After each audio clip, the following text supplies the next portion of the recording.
Good evening. This talk is being addressed to people who are willing to face reality. We can always put our head in the sand like an ostrich and make believe, oh, it's safe, it won't happen to me, it's okay. I'm not talking to those type of people. I'm talking to those interested in reality. What is safe? Really safe. So, facing reality means that either we created ourselves or God created us. You might say there were amino acids, etc., etc. Well, who created the amino acids? Mutations don't make anything good. A lot of diseases come from mutations. And Darwin once said, the human eye gives me no rest and no peace because it disproves his theory. How could something so complex like a human eye come through, accidentally? So of course, a lot of baloney, a lot of hogwash. We know there's a God, we know He created the world, and He gave the world instructions. And the instructions are 6 laws that He gave to Adam, and 1 more law He gave to Noah.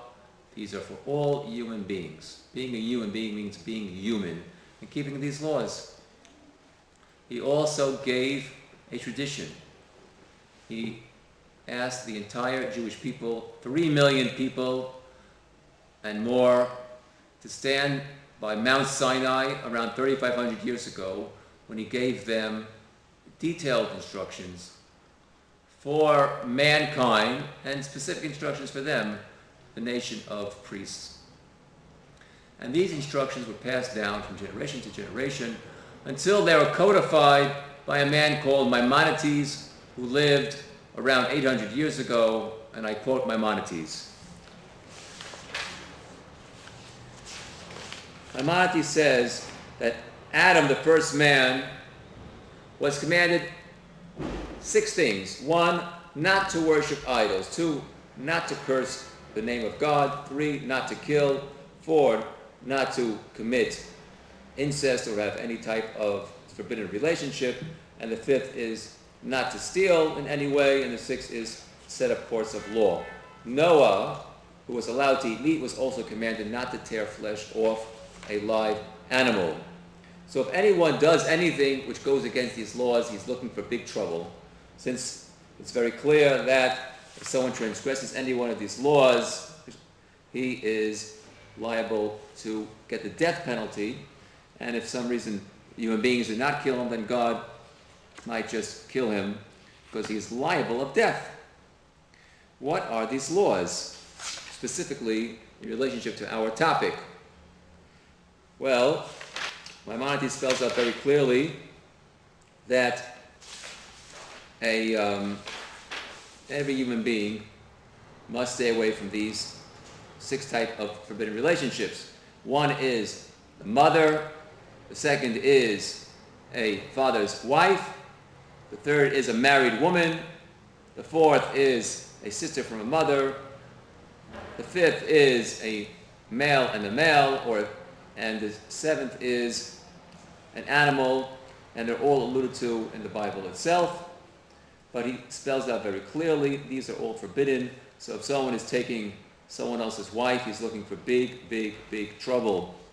Also, Nachmanides, who was also one of the major codifiers, has received the tradition that rape and statutory rape are included in this, since one is stealing the virginity and the dignity of a woman when he takes her against her will, against her consent, or he applies psychological pressure.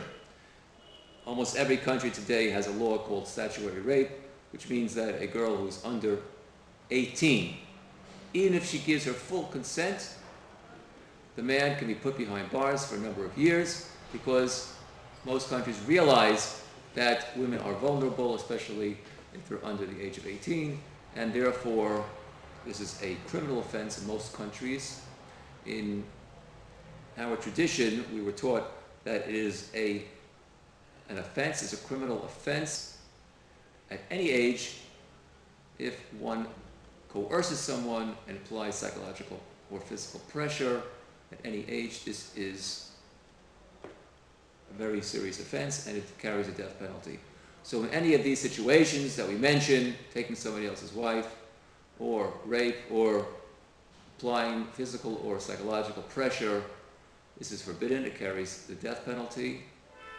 Again, it's a tradition that was given from God himself and was carried through the generations, and therefore it cannot be safe because it carries a death penalty.